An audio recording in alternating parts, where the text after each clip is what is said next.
Coming up on the Ministry of Guitar, the big problem with Epiphone USA, what the new Wolfgang Van Halen's EVH guitars can tell you about tone, and what should you make of Chapman Guitars shifting production to India.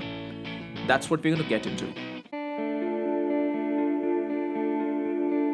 So hi everyone, welcome back to the Ministry of Guitar. I'm Utkarsh Mohan coming to you from Singapore. This is the first ever Ministry of Guitar Ask Me Anything. And the reason I've decided to do this now is, firstly, I have to say thank you because the channel has been achieving tremendous growth. We've tripled the number of subscribers in the last 3 months. So that's a big thanks. And I feel that we're reaching a critical mass where something like an Ask Me Anything makes sense. Secondly, I have been asked a few questions in the comment section. So do keep them coming. My apologies this time around. These questions are spread over a period of time. So I'm struggling to locate them. So hopefully you'll have the satisfaction of me answering the questions this time. But what I will do from next time is I will call out the comment and the question, the person who asked me the question together with it. All right, so let's get into the topics on hand. Epiphone USA. What should I say? Well, for me to help you understand this, from my perspective, I do have to give a little bit of background into myself. And for those of you who know this, my apologies, but this is more for newer viewers. I'm currently retired from the corporate world, but I did work in the corporate world and specifically in marketing for 15 years, culminating in becoming the head of marketing for a big chunk of the business for Japan and Korea. Now, the thing is, the company that I worked for is, you could say, the premier marketing company in the world in the sense that they invented the field of marketing, the field of brand management. And it's Procter & Gamble. And also I used to work for the brand within them called Gillette. All storied names that I'm sure you've heard of. So as you can imagine, there's a wealth of knowledge within that company, and particularly the people who work in this particular function, on how brands work, how marketing is done, how persuasion is done, etc., etc. Now, here's one thing that we've learned. And there's almost no exception to this rule. And which is why when I look at Epiphone USA, I am very, very skeptical because everything that I've learned, everything that I've known has taught me otherwise. And it is that brands generally don't travel up. They can travel down. What does this mean? It means that if a brand is, say, a regular brand, you can't turn a regular brand into a luxury brand. You can make a luxury brand go down. You can introduce cheaper products from a luxury brand and people will happily buy it. But it doesn't work the other way. You can't take a regular brand and try to make more expensive products of a regular brand. We've learned this countless times, and beyond the company that I worked for, if you just look at a few other industries, take, for example, Toyota. Right, when Toyota wanted to compete with BMW and Mercedes, they did not have a more expensive Toyota. They tried. They had to create the Lexus brand. Honda had to create the Acura brand. Nissan had to create, what's the brand Nissan has created? Infiniti. On the other hand, when BMW wanted to go down market, they did it easily. They used to have a 3 Series, then they made it 1 Series. Mercedes went from C class to A class. It was super easy for them to do that. So this is just the way the human brain works. It's not necessarily logical. This is just what we've learned. Now, you could argue that Epiphone has an incredible heritage. They were competitors to Gibson's back in the 1950s. And then in the 60s, when Gibson bought them over, then they started, making Epiphones much cheaper. So Epiphone has a right to be that expensive. You are not incorrect from a history standpoint. But what you would have to recognize is that history is probably known by these many people. But the majority, and this is the mass majority, because Epiphone has been churning out low price import, as you could call it in the US, import guitars for 25, 30 years, if not longer. And for the majority of the people in the world, majority of the people familiar with the Epiphone brand, it's a low-cost guitar. So I'm not saying that there will be the odd Beatles nostalgic person who will buy the Casino or something, the Epiphone Casino made in USA. But for the vast majority, it's not going to be a thing. Next topic, the EVH SA-126. I'm going to open this up over here. This is, of course, the Wolfgang Van Halen guitar. Now, a lot of us are thinking of this guitar because of a certain incident. And tell me if you are thinking about it for that reason as well. So I think about a couple of years ago, there was a little bit of a tragedy in the musical community. That is, the drummer of the Foo Fighters, that is Taylor Hawkins, unfortunately passed away. They had a tribute concert where they did play some Van Halen songs. It had the guy from The Darkness, what's his name? Justin Hawkins. I'm getting confused now. Taylor Hawkins, Justin Hawkins. Anyway, the guy singing. And then all of you probably heard the best Van Halen tone that you forget tone playing. Everything was exact. It was like Eddie Van Halen was at it again. And it turned out it was not Eddie Van Halen, because unfortunately Eddie Van Halen is dead. It was his son, and he was playing a semi-hollow guitar. Fast forward 2 years, that semi-hollow guitar is now available for sale. It's called the SA-126. It's essentially as described by Wolfgang Van Halen, Eddie Van Halen's son. It is a high-performance semi-hollow guitar. It has a bolt-on neck, even though it has a semi-hollow construction. It has an E hole, not an F hole. And it's an all-round, very either confused or a genius guitar. Let's just take a look at this matte one, because that's the one I like the look of. I think we all like these matte army green. It's a nice one. There, I just wanted to point out a few features. You can see the bolt-on construction over there.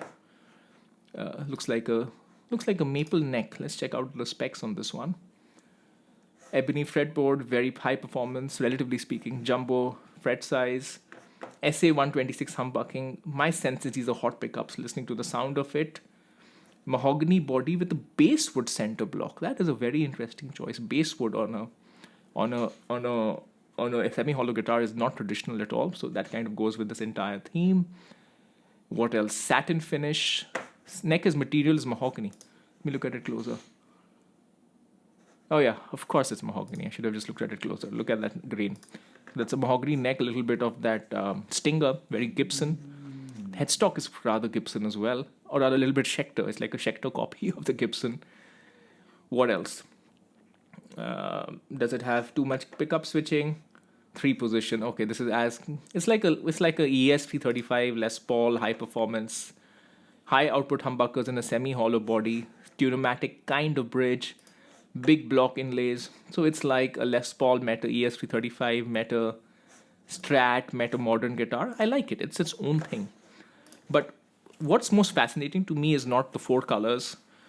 What's fascinating to me is what this entire exercise tells us about tone. And I have expressed my views on tone in this video. Tone, especially under high gain, is extremely influenced by a lot of things that are not the guitar itself. It's the way you are picking. Think about the difference in tone between a pinch harmonic versus a palm mute versus a regular thing. That's a completely different tone. We don't think of it as tone. We think of it as techniques. But think of it, it's basically your fingers manipulating the guitar to create a very different kind of a sound with the same setup in the amp and guitar. Think about it. So that's there. On high gain, the bass signal of the guitar really gets modified. Now, don't get me wrong, I have made modifications to guitars because their pickups don't suit high gain. My DGT of Doom is a great example. But like I always say, it is often for the chef rather than the diner, which is to say it is for your own benefit. You feel better with certain pickups playing high gain. It's a little bit easier to get chugged. You don't have to put the amp up higher. Maybe the EQing of the pickups is in a way that feels nice to you, even though the final signal can be EQ'd in any way. But the point is, it really doesn't even matter whether your guitar is semi-hollow, hollow. Modern hollow guitars are really good even don't even give feedback. I've talked about this with the PRS hollow guitars. So if you're playing a high gain tone with the right technique, with the right EQs, with the right patches, it doesn't matter whether you're playing a semi-hollow, doesn't matter whether you're playing a bolt-on, doesn't matter whether you're playing a neck through. It matters to you, but I'm just talking from an output of tone standpoint. It really doesn't matter. And for me, the Wolfgang Van Halen's tone and playing in the Taylor Hawkins tribute concert is, if you want proof of that, just listen to that. Because you have 20,000 or maybe 20 million, whatever the number is, a huge number of guitarists on YouTube trying to do Van Halen, trying to sound like Eddie Van Halen. They have perfectly similar gear. They have something similar to the Frankenstrat. They have or they have whatever it might be. They even have the EVH guitars. They don't sound like Eddie Van Halen. But Wolfgang Van Halen, probably due to the fact that he probably, Eddie Van Halen said that he was a little bit of a genius in terms of picking things up. The son, Wolfgang, not Eddie. Eddie was a genius, of course, but Eddie is calling Wolfgang a genius. And he probably observed closely how Eddie was playing. There must be certain nuances to the way Eddie picks, what Eddie does, which he picked up perfectly. Because he's the only one who was watching it in close quarters. Everybody else on YouTube is watching it through videos. So he picked it up perfectly and he created that tone and that sound using a semi-hollow guitar. Okay, the last topic.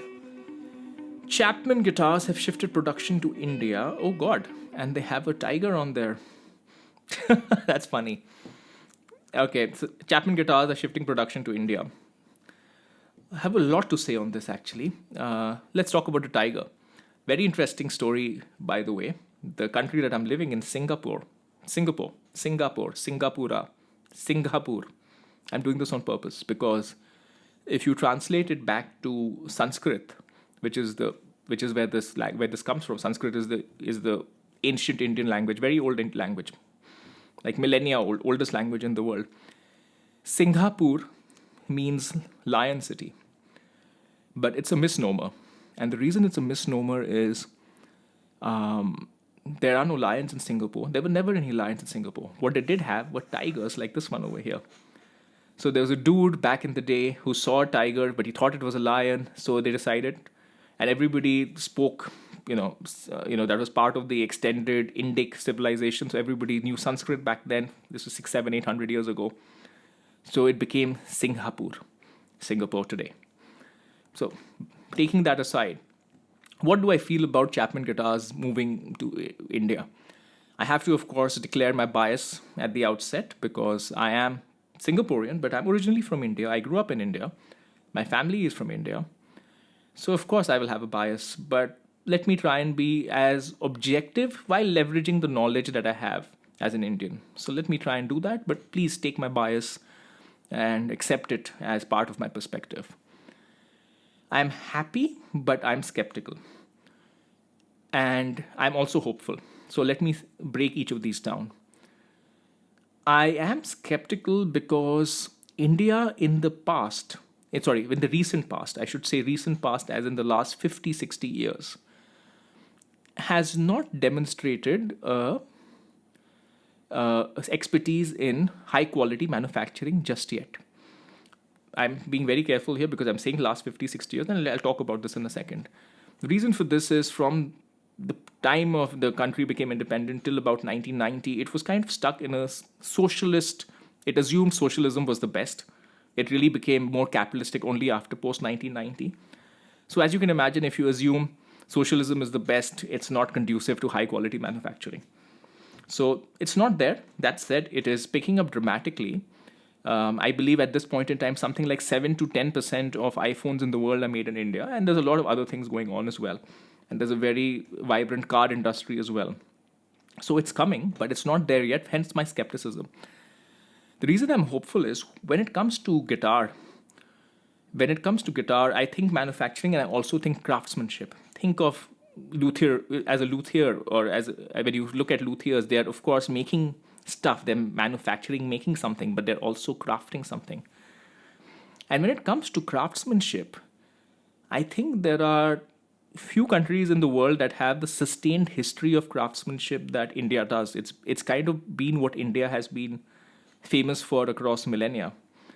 And Indian crafts and Indian spices were what people were seeking. If you think about Mr. Christopher Columbus trying to make his way to India in the 15th century, and even landing and thinking it was India, hence Native American people are called Indians, it was because India had a reputation that preceded everything.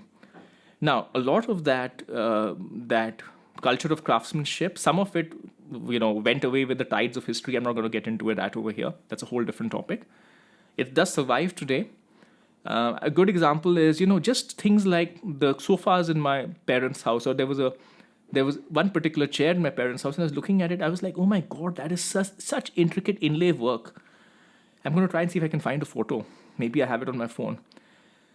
So I asked my parents, what is this? How does it have such intricate inlay work? It has more intricate inlay work than any private stock that I've ever seen. They're like, yeah, in this part of, so this is not very far from Bangalore. There's a group of people, they've been doing this for centuries, and they used to in the past do the inlay with real elephant ivory. Of course, that's not done anymore. So now it's done with ivoroid material. And this is just a sofa.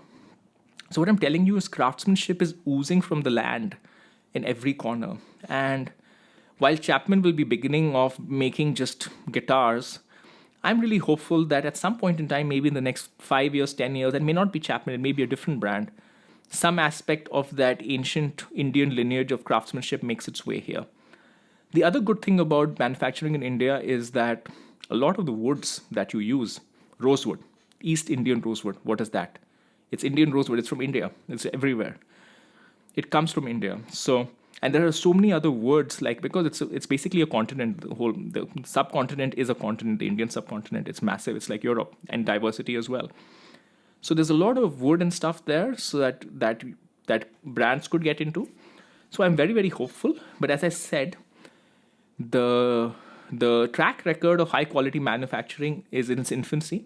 So I will be skeptical till I see the high quality coming out. So, but I'll probably try and get a Chapman at some point in time. I hope this was a balanced opinion, but yeah, let me know what you think as well. All right, so this is it for the first Ask Me Anything. Would love your feedback on the format. Would love to know if you have any questions, any suggestions. Please let me know. I do read the comments. It's getting a little bit more difficult, and I'm not complaining. I'm very, very happy that all of you are engaging. But I'm trying my best to make sure I read every comment, even if it's a little bit delayed. So if you ask me a question and I don't get to it immediately, please be patient. I'll try and get to it eventually. All right. I hope this was interesting. Take care.